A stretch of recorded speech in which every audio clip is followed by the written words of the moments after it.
koncertu. Zespół Pipes and Drums.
Dearly beloved family, friends, and everyone who has been touched by the remarkable life of America.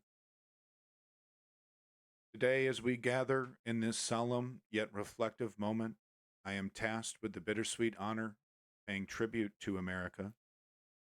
While our hearts are heavy with grief, they are also filled with profound gratitude for having been graced by its presence in our lives. America was not just a part of our life, it was a part of our very being, leaving an indelible mark that will forever be cherished. Born on 1776 in the town of Philadelphia, America began its journey in this world. From its earliest days, it was evident that it was a special country. Its childhood was filled with moments that foreshadowed an incredible country. America grew up with a boundless curiosity, a compassionate heart, and a joyous spirit that would become the pillars of its character. America's life was a living testament to the power of love, kindness, and selflessness. It had a unique ability to touch lives in a profound way, whether through its gentle words, its warm embrace, or simply its comforting presence. The country's heart was a haven for many, offering love and support unconditionally. I'm sure you've heard the news today. Supreme Court has made the decision. Immunity for presidents is absolute as long as it's considered an official act. Presidents are immune. This is the antithesis of America. This decision is the shot in the forehead of American democracy. The Supreme Court has decided that men are kings. Presidents are kings, I mean. The deceased was not able to leave us a message about what they would like to have been shown at their funeral. So I have decided to pick 3 videos that I thought would um, give us an idea of what America was. Just the first video. And then the second video is a rendition of the Star Spangled Banner. And the third video is a spoken word poem called Eulogy for America. Please be respectful when watching these videos. Thank you very much. Hi, my name is Sayara. I'm in 6th grade at Rivers Elementary School. I want to know, why did George Washington not want to be king of the United States of America? Why didn't George Washington want to become king at the end of the American Revolutionary War? Well, he didn't fight the war to become a king. He fought the war to redress their complaints against Parliament, against the Crown, and to create an independent United States. And of course, one of the reasons they decided to fight for independence of the United States was the very persuasive arguments made by Thomas Paine in the book Common Sense, which came out in January of 1776. It was a phenomenon, a bestseller. And what it did was it argued about the stupidity of hereditary power, that is, power that comes based on who your parents were. So if you are born a prince, then you become king and your children become king.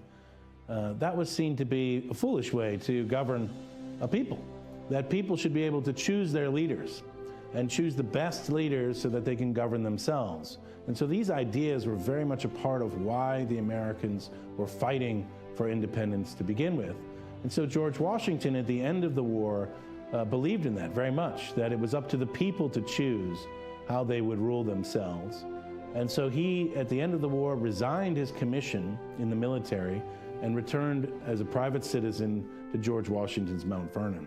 It was an extraordinary act when he did it, because in so many other great revolutions and wars, the military leaders took over. They took over power. But George Washington didn't believe that. He believed that the people could choose, and that it was a great experiment that they were embarked upon, the idea that people could choose their own leaders. And so by giving up power, George Washington became famous in the world for that act. So rather than becoming a king, he became one of the great men in history. And now, of course, that is no longer the case.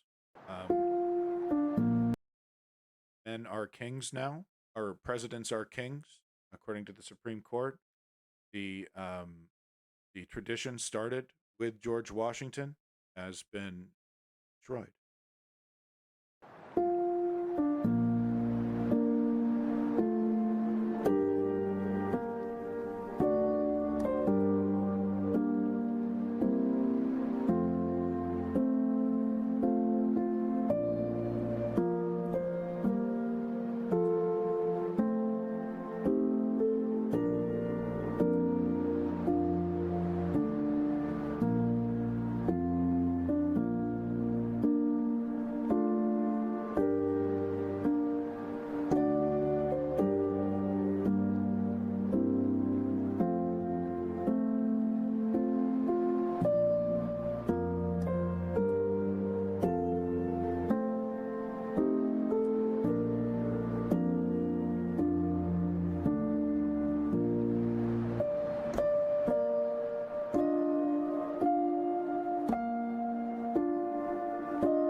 Thank you, America, for all that you do.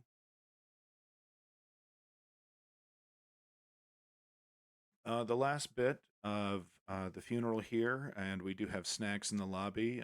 Please, if you do decide to get up early during this 6-minute poem, please be quiet and respectful in the lobby while the rest of us listen to this. This is Eulogy for America by Leanne Reed off her spoken word album, Crazy Thunder Medicine. Thank you, Leanne. Kind words. Like I said, please be quiet in the lobby. Choose to leave. Rest in peace, Grandma, Great-Grandma, Gigi, Nana, Mama, Mima, Abuelita, Nona, Oma, mothers. The ones who told stories and baked bread. The ones who couldn't read or cook. The ones whose hugs were the best and the grumpy old ladies, to the ones who took the recipe and every family secret to the grave, to the nurses and teachers we never got to say goodbye to, go well into the good night. Rise in power, Grandpa, Great-Grandpa, Papa, Pops, Daddy, Abuela, Opa, old man, fathers, the ones who led their families with honor and the ones who just couldn't. The war heroes and the first responders, to the ones who built with their hands and the ones who mostly broke things, to the ones with the best voice, who beat their drum and sang their culture, to the ones who never passed down their secrets or talked about the war.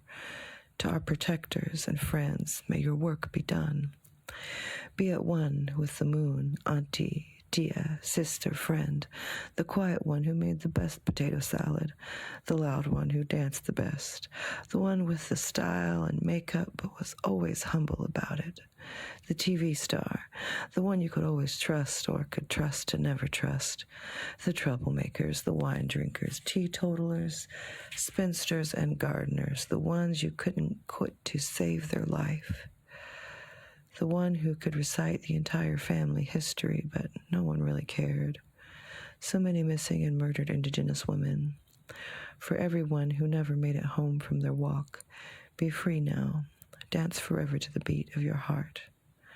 Fly to Mars, be free. Uncle, tio, brother, friend, the one who taught you everything you needed to know and a couple of things you didn't. The ones who worked their butts off, who were a good example or who were a great example of a bad example. The ones who taught you how to fight but never to fight. The ones who could build or fix anything but were always humble about it. To the exes we will never forget. To the ones died locked up for nothing. To the uncle who was murdered fighting against street violence. And especially the ones who fixed your car for free. Man, do we miss you. You were one in a million. Go to the stars, cousin, children, babies, the bubbly ones who barely got a start, the one you played tag with at the reunion, the one who loved dress up, the ones with the light in their eyes, the good kids and the ones who just wouldn't listen, to the futures never lived, the one that played the flute, the poets, the bass players, the athletes, and the ones that never shut up about Harry Potter. Xbox, PS5, Pokemon, Yu-Gi-Oh, My Little Pony, art, science, wonder. Roam free and dance like the lights in the sky. I hope you can still be anything one day. I believe you may come back again for even more life. Rest easy, forgotten ones, homeless, nameless, lost, abandoned, sick Americans, the ones who never saw it coming, who fought a good fight. Be warm and loved by the land that was never there for you. Let the earth was always free and there for you. Be held in the embrace of Mother Earth. You're home now. Mourn our losses, the senior years and college graduations, the weddings, the funerals, the goodbyes that couldn't happen, the businesses, sports, jobs, homes, stability, peace, savings, plans, plans, plans. Hope, always hope. Feel the pain. Remember the smell of Grandma's cookies, the chaos or order of Grandpa's workshop, the funny smell of your uncle's cigar he swore he never inhaled. Feel the wind on your face as they swung you in the air. Taste the lip gloss you borrowed from your cousin. Remember the beautiful sunsets you watched with your sweetheart. Those cool hairstyles only your aunt could do. Hear the songs sung only your family seems to know. Remember the holidays, the barbecues, the fights at the holidays and barbecues. Remember the powwows, quinceañeras, bar mitzvahs, baby showers, concerts, festivals, baptisms, and bonfires. Remember that time when, hold that secret and the handshake close to your heart. That's just for family. Whomever and whatever you have is precious. People, time, places, events, home, opportunities, potential. Do what you can. You can always do something. It is almost always beautiful outside. There is always hope. We must mourn together yet apart for a while. Do not ignore or deny it, for that will make you sicker. Accept the loss. Wear a mask. We will persevere to a new day. We will heal and grow eventually as a country, as families, individuals, communities, just not today or this year, maybe not even the next, but today we can be a nation joined in mourning, honor this time of loss, and grow as a people experiencing the same thing.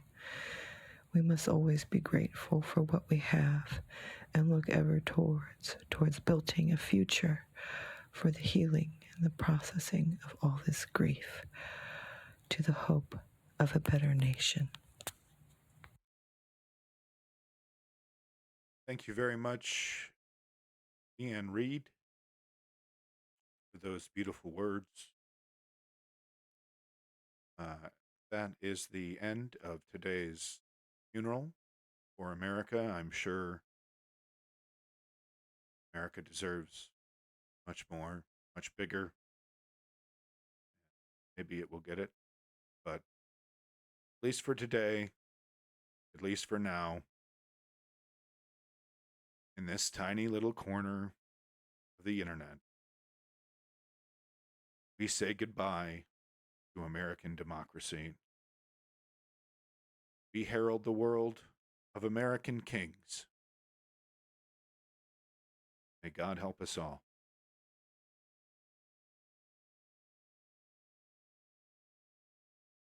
May God help us all. We're going to take a 5-minute break. I'm going to go get stoned. I don't like to get stoned at funerals. We're going to take a 5-minute break, and we're going to be right back with the News Underground. So much for coming to funeral.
This is heat.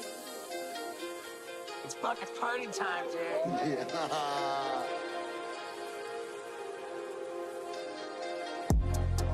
Hey, Freddy confetti, pop off, pop off.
Folks, welcome to the motherfucking News Underground. I am Abandoned Nihilism, aka the Harbinger, aka the realest motherfucker on Twitch.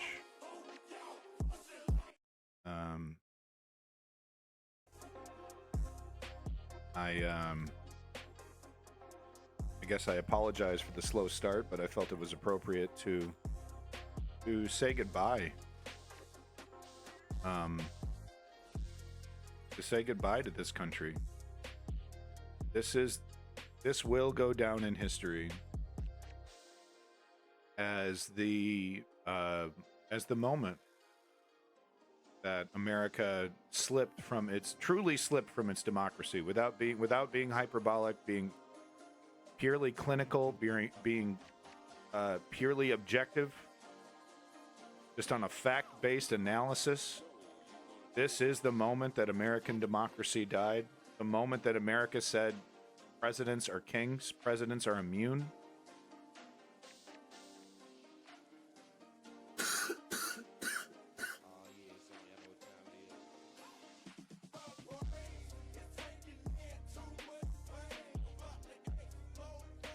So I thought what we would do is just watch some of the Supreme Court news.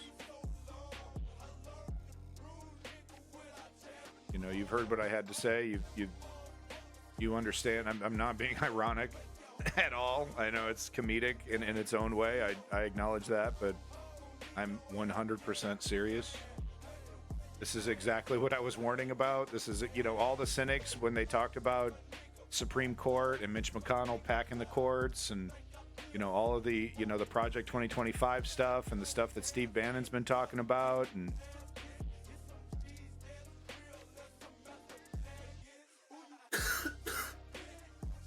Saggy Slopster, the Magna Carta was actually made irrelevant by Barack Obama, who made the Bush era, temporary security measures permanent. It was Barack Obama who killed the Magna Carta. I remember that day. But I mean, historians will argue about this forever. But I do believe that it will be considered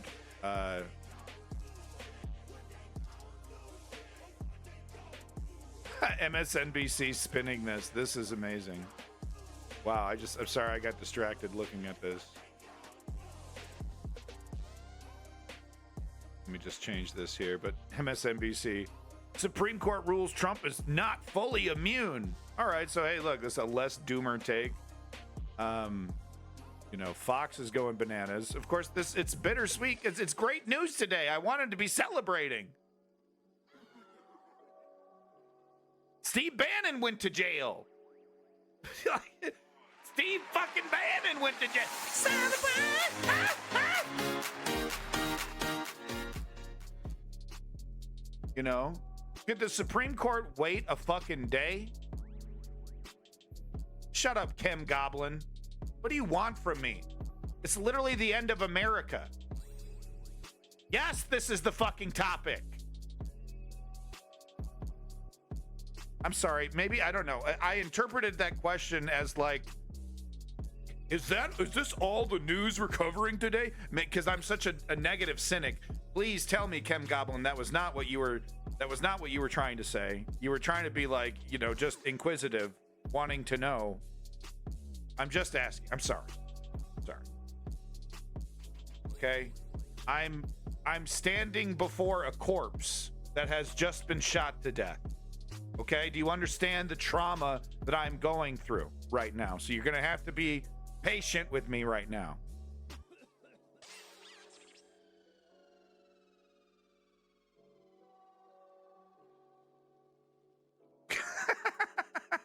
Just going to pour it on. All right, or you could do that. Nothing to spin. Means if you're rich and become president, just appeal and tie whatever up in the courts. Look, it means this that we're going to have, there's going to be no more presidents. Because how is this, think about this. How is this going to work? How is this going to work? I can tell you how this is going to work. Not Biden, but somebody else. Maybe Trump. Maybe not. Maybe Biden wins and we get 4 more years. But maybe it's Ted Cruz. Maybe it's Matt Gaetz. Whoever's in their way, arrest them without cause, break all the laws. It's an executive order, or executive order here, executive order there, executive order here. I'm talking going after your political opponents, just as Trump promises. You'd be like, well, they did it to me. Well, they did it to me. Which is, of course, factually wildly inaccurate. And even if it was true, shouldn't you be the guy that stops this instead of makes excuses and doubles down? Yeah, well, being an emperor is pretty easy. No, this is it. There's no more presidents after Biden. Biden's going to play by the rules, isn't he? You know, and Republicans know that. All these Republicans you see on social media literally fucking jerking their dick right now at the thought of an emperor, of an American emperor.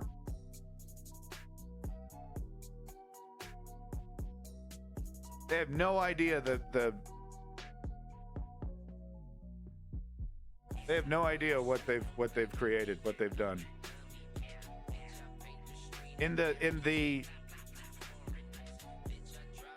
The goal is to maintain party power and dominance, and what they have done is they've completely destroyed democracy in the process of keeping their disgusting Republican Party relevant, keeping it in power.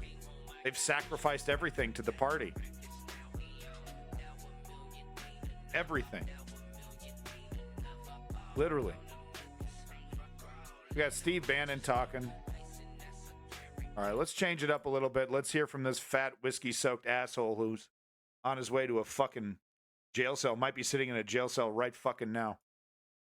Biden until September, October. He did it for the country to be able to expose, and took all the rules that CNN gave, right? Every rule, and I disagreed with that, and I told him that. He did that for the country. And he wanted to expose the lies of the ruling elite in this country. You have a cadaver in 1600 Pennsylvania. So bizarre. I mean, this man, you know, the blueprint that's been used is you know, was partially written by Steve Bannon. He's the architect of this. You know, he's sitting in a jail cell with a big fucking smile on his face, hearing this news, knowing full well that, you know, if all Trump needs to do is get into office, and it's all bets are off. I'm out of jail. I'm in government. You know, Steve Bannon back in government. Excuse me? What advice did Trump have for you? All right, this is migraine inducing. Fuck that. Let's see this reaction from MSNBC over here. I guess they're trying to spin it positive, trying not to be a doomer. Let's hear what they got to say. I've got a whole table of people who want to read through it before we give you any big breaking headlines. So, Chuck, just talk to me about the complexity here. Go broad lines as Lisa and Andrew read through this. I will buy them some time because thank you very much. Because they are smarter than me and ought to be reading it and discussing it first with you. But the complexities. Holy shit, you fucking bootlicker! We get it. You want to keep and save your MSNBC job. The fucking Look, you know, the whole access journalism model, it goes right to the top. You ever notice how the guests fillet the fucking network? It's not an accident. If you watch this shit as much as I do, you'll notice that shit. You know, I've never seen this fucking idiot before in my life. You know what I mean? But, I mean, if you wanted a good example, just a couple days ago, the guys that were sitting next to Jake Tapper, and we were watching it, Dana Bash and Jake Tapper. Oh, they did a great job. They did a great job. They did a great job. I got some great clips, by the way, that if you know, I'll show them. I'll show them today of Jake Tapper and not Jake Tapper, but Dana Bash getting shit on by, I think, John Clyburn, basically saying the moderation was god awful, right to Dana Bash's face. Are people still people? Of course. The various scenarios: full immunity, no immunity, or something in between where a president gets immunity for official acts. Top line takeaway, not fully immune. Okay, sorry, Chuck, for interrupting. Right, so to that point, I say this is a live reaction of the news coming in. This was from 4 hours ago, and they're immediately like, it's seemingly what they're trying to do is play damage control so that this, for Joe Biden? I don't know. Point that a president is not fully immune. The hard part, the complexity, Katie, is what is an official 100%. Act and who gets to decide it. You know, it started with Bush. You know, the unitary, you know, with Bush and motherfucking who's that fat fuck Newt Gingrich? You know, the permanent majority or some shit is what he called it. It was solidified in Obama, who did nothing, who held Bush accountable, negative accountability. Zero investigations, let him off the hook completely. Cheney, of course, but zero accountability for his crimes. In fact, like I said, Barack Obama solidified it into law. And yeah, I know it goes all the way back. It goes, you know, further back to Reagan, of course. But, you know, it was really accelerated in the Bush era after 9/11. Barack Obama put a stamp of approval on that. Donald Trump was so goddamn incompetent, he had his thumb up his ass his entire fucking presidency, watching CNN, worried about what fucking Dana Bash has to say about him, more than actually running the country. So his incompetence basically saved us. Then, of course, COVID was a big distraction. Thankfully, there was no major, I mean, there were major things, but nothing world-ending. And here we are.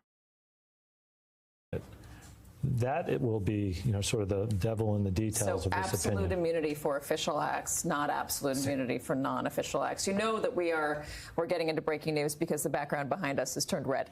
Yeah. So this is 6-3. The three liberal justices are. How many hours of this nonsense do we have to watch before you have any kind of legitimate discussion about how the neoliberals need to fucking add some seats to this fucking court immediately? Huh? How many fucking hours do we got to watch of this fucking trash before you do a 5-minute hold the neoliberals accountable segment? What, at 1 o'clock in the morning? How about you have a legitimate discussion about the options that are on the fucking table? I better see that, because we're going to be going, you know what? Fuck it. This is old news. We've seen the reaction. You don't know what's going on. Supreme Court says they're immune. So let's go here. I'm curious now. Of course, they're talking about it. 5-alarm fire. Yep. Okay. Trump says Trump has some immunity and some blah, blah, blah, blah, blah. Okay. Where's the goddamn discussion about adding seats? This is absolute immunity, according to some dude with silver hair. Immunity ruling terrifying. Weissman. Okay. Stepping aside could relieve Kristen Wilkes. So they're still having a discussion, even though Biden said without a single bit of shredded doubt, I'm not stepping down. We're not stopping.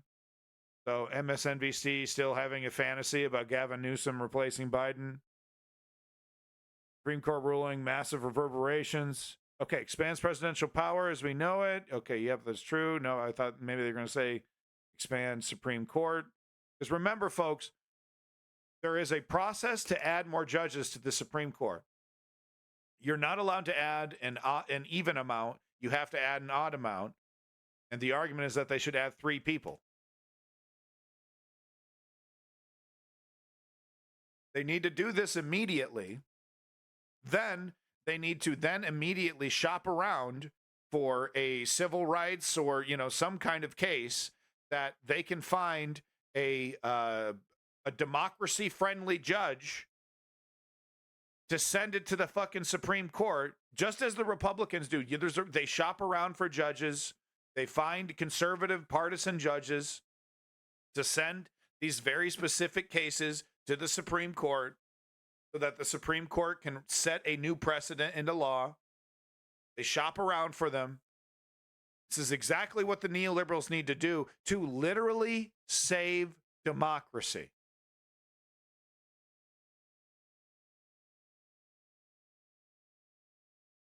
How does the other guy compare to Biden? How does the other guy compare to Biden? Mussolini. Retarded Mussolini, basically. That's how the other guy compares to Joe Biden. Stop panicking. NYT op-ed urges Democrats to rally. Yeah, vote blue no matter who. I mean, he's right, but probably for all the wrong reasons. Imperial presidency is now concrete. Blueprint on how to end the rule of law.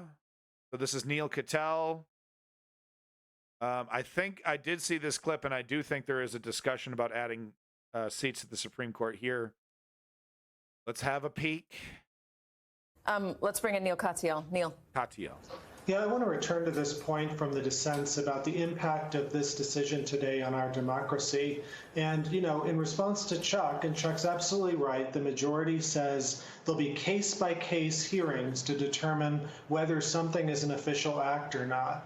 I just don't think, and I agree here with the dissent, that that's any sort of protection here. We've never needed those kinds of case-by-case hearings before. We've always just assumed a president is not above the law. And in these hearings, these case-by-case hearings, as Lisa points out, you can't even introduce any evidence of a president's motive, why he was trying to do something like pressure the Justice Department or do whatever. And there'll be a presumption in favor of the president. As Justice Jackson says, that's just ridiculous. And here's what practically this means. A president, like Donald Trump next year, or whoever the president is, can take a blatantly illegal act, slap the label, hey, this is an official act, and write that in the preface to whatever the heck he's doing. And we're talking about literally anything. Use your imagination. Okay? We're talking full-blown emperor. The Saudi kings, right? Is anyone going to tell the Saudi kings what to do? Princes and princesses or whatever the hell in Saudi Arabia? Full-blown emperor. Except the difference is the entire world order kind of depends on America's democracy in one way or the other. And I know that sounds incredibly egotistical, but it's true. It's based on the dollar, based on trust in the dollar. The whole apple cart upends if America starts acting like China. I swear to God, it's World War fucking III. Biden is a coward and a fool and a terrible leader. And what I suspect is going to happen is that maybe today, maybe tomorrow, I don't know.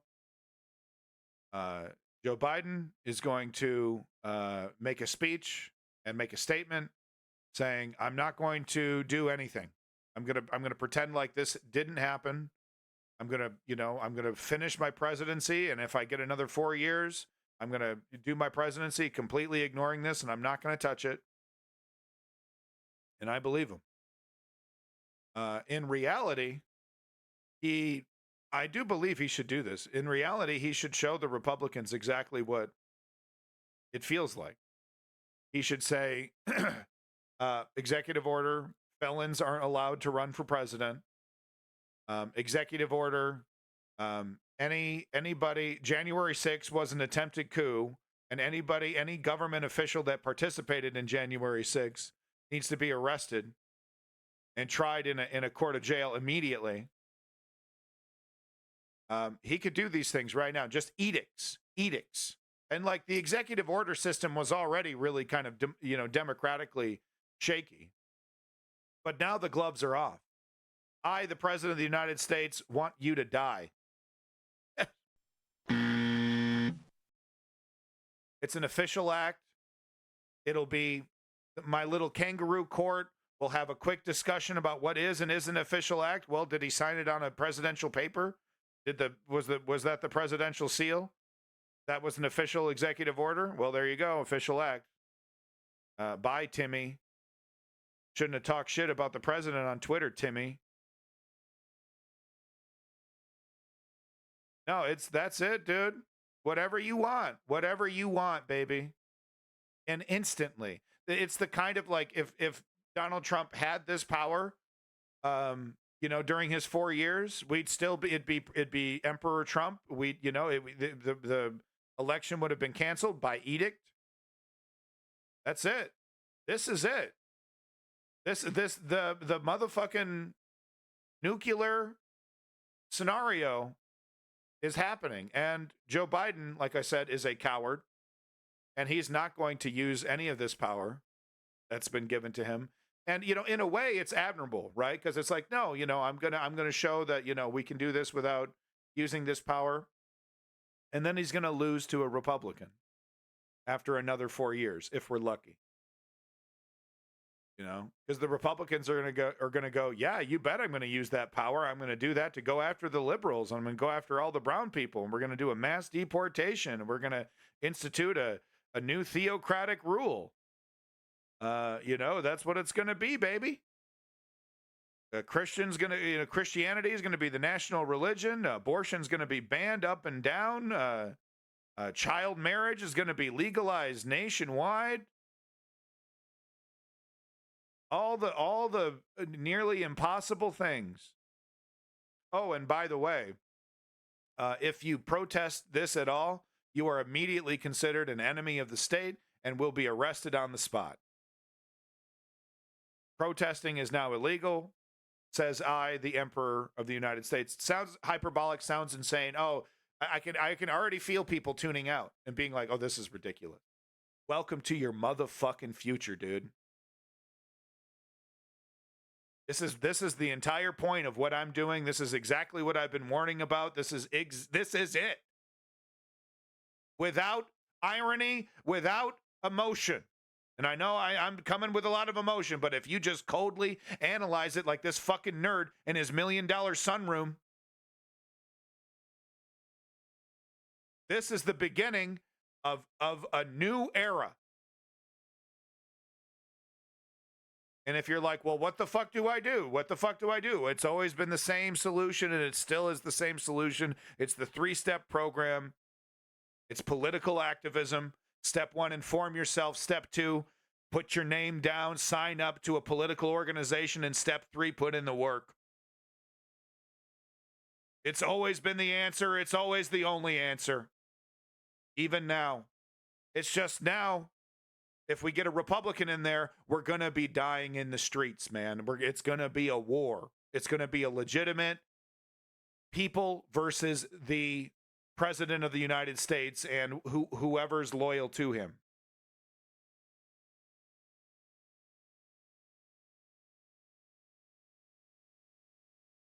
Without hyperbole, without being hyperbolic at all, I promise you. This is exactly what we've been talking about. The cynics, the activists, the lefties. This is the end of American democracy. It's right now. Right now we're gliding.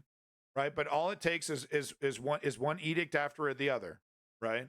The president is not going to come out and say the new edict, democracy done. He's going to be pretending it's a democracy well into a full-blown dictatorship.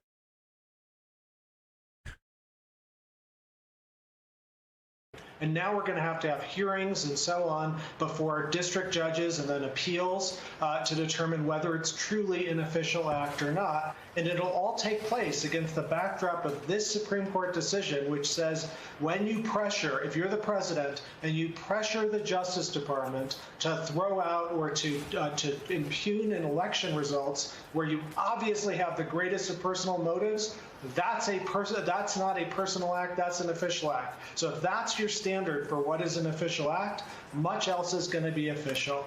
And what does this mean practically? I think it means if you're Joe Biden, if you're a Democrat who's running for the president, your path right now is clear. You have to run against the Supreme Court. You have to run against this decision. This is not America. If you want to make America great again, you got to return to the rule of law. This decision today, unfortunately, is a blueprint on how to end the rule of law. Are you arguing adding justices to the Supreme Court?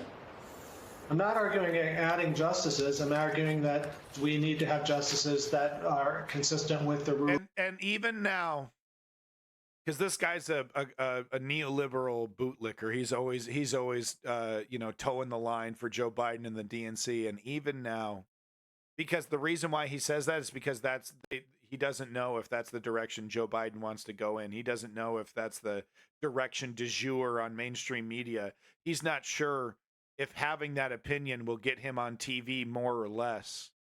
You think I'm fucking with you?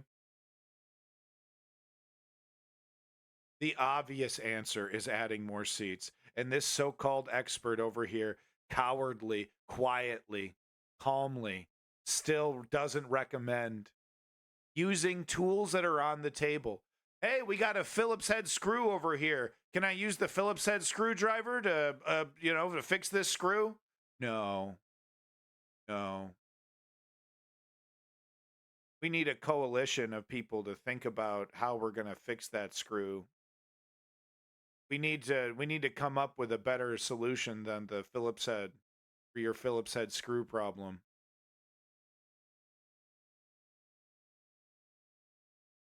I've said it before, I'll say it again. When the fascists take over America, it will be because the neoliberals failed to stop them. This is a duopoly. They've created a duopoly. We have two players in this game. And whether you want to say it's intentional or whether you want to say it's incompetence, does it fucking matter? Does it fucking matter whatever direction, intentional or incompetence, does it fucking matter? All that matters is the results. And the results are full-blown fascist dictatorship, folks. With the I mean, what is the military? How does the military react to this? They take an oath to the Constitution, don't they? What happens when the Constitution becomes null and void? Technically. Rule of law, and with the most today, unfortunately, is a blueprint on how to end the rule of law. Are you arguing adding justices to the Supreme Court? I'm not arguing adding justices. I'm arguing that we need to have justices that are consistent with the rule of law and with the most. We need to have justices. Well, what the fuck what are you talking about then? That's a non-solution. It's fantasy shit. What do you want to snap your finger, Bewitched style?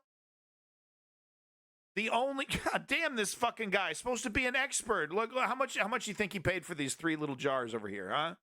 $30,000, $40,000. These look like fucking expensive ass jars. Look at this fucking staircase.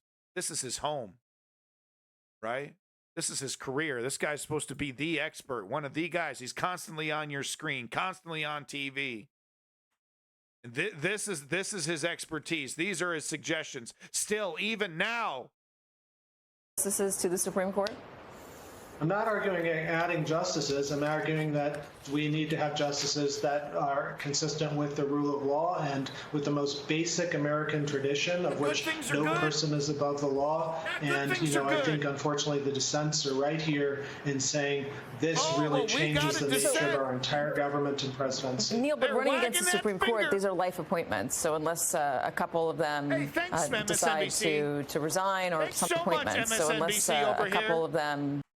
Neil, but running against the Supreme Court, these are life appointments. So unless a couple of them decide to resign or something happens, you're not going to get another appointment, and you might not get one in the next 4 years. What about, there is impeachment. That's a possibility for justices. It's a long shot, but it's a possibility. Yeah, I'm not saying anything like that. I am saying, though, that I think much attention has to be given to what this decision will do So I'm not saying that. I'm not saying. What I'm saying is I'm saying nothing. I'm saying we need to pay much attention. Why is this person still on TV? Why? Why? Did he write some book or something? Oh, former acting U.S. Solicitor General. Oh, okay, I see. That's it. Oh, well, he used to work for an ineffectual government. Well,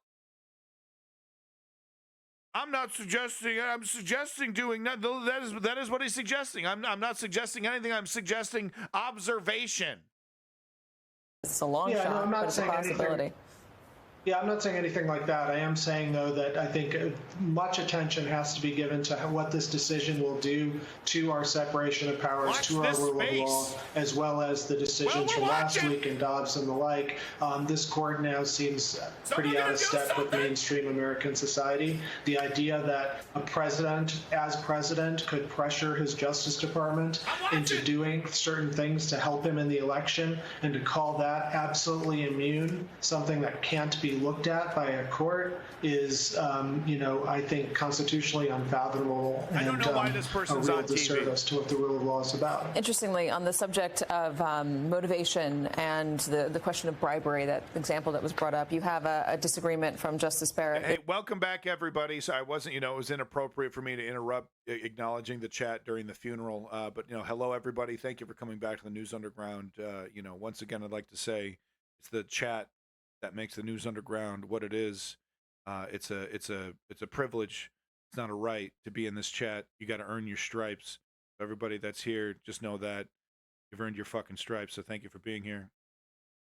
This is in the footnotes on page 32, and she says, arguing that in a bribery prosecution, for instance, it's excluding any mention of the official act associated with the bribe would hamstring the prosecution. So there is some tension even within this majority opinion.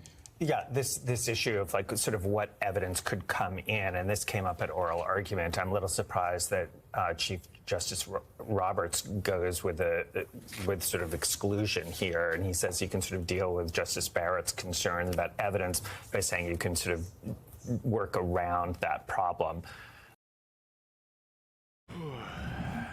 Go to Fox. Let's really get depressed. Let's watch some people celebrate this.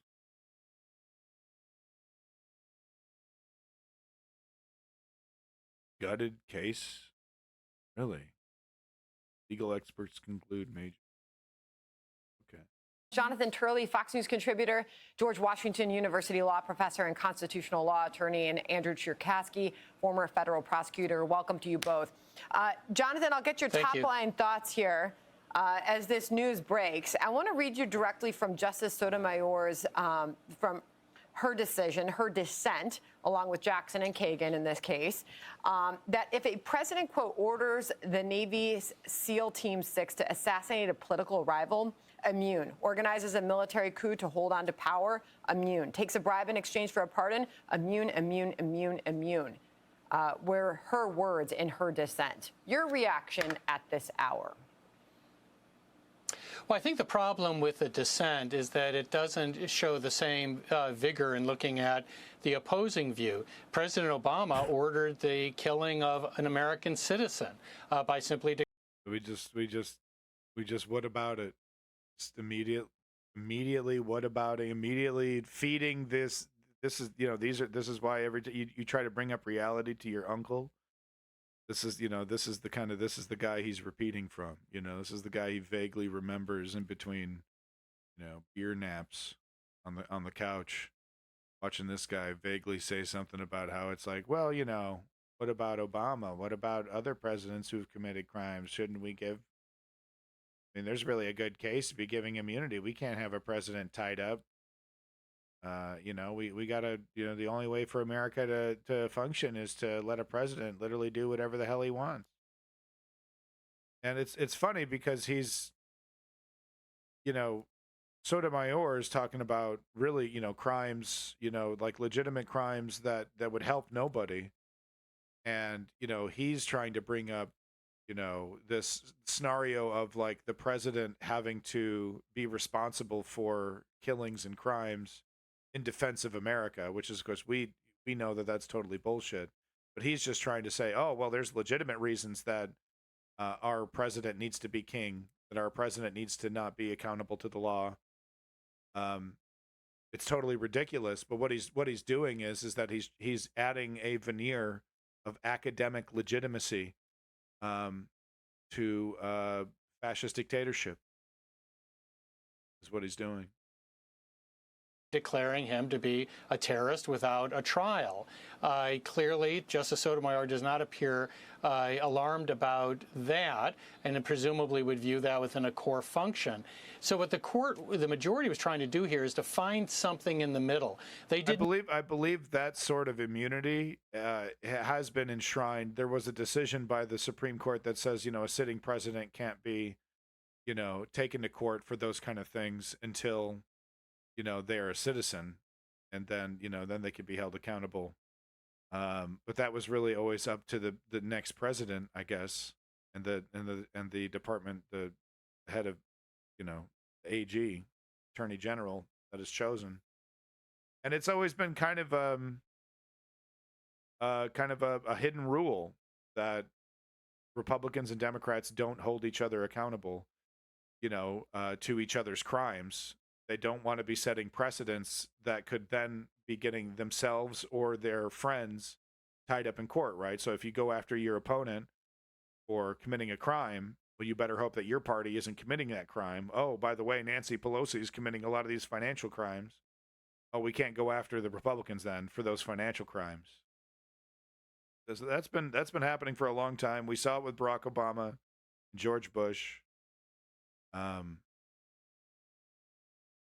Not embrace the Trump sweeping arguments. They did not embrace the lower court's arguments sweeping in the other direction. But this is a major victory for the former President Trump. The language here is highly favorable to him. They even go into his January 6th speech and say that presidents are expected to speak passionately and publicly about issues of importance. This was an issue of great importance, and goes on to say that when the president speaks to the vice president, this is part of the president's official conduct. All of these statements are important because the court is giving navigational beacons for a lower. So is he saying that Mike Pence was disobeying a direct order by Donald Trump to, of course, not certify the election, and that the Supreme Court, of course, says that that's heinous. It's unbelievable that Mike Pence would do that to the rule of law. My God. President. This is part of the president's official conduct. All of these statements are important because the court is giving navigational beacons for a lower court judge who is proven very favorable towards the special counsel, very motivated in getting a trial before the election. And these beacons are a bit more narrow than we expected. They're giving some very clear language and a heavy burden for Jack Smith. Now, he's not likely to go quietly into that night. Yes, physicist, yes. Today, Joe Biden can do executive orders and edicts that would make Caligula smile.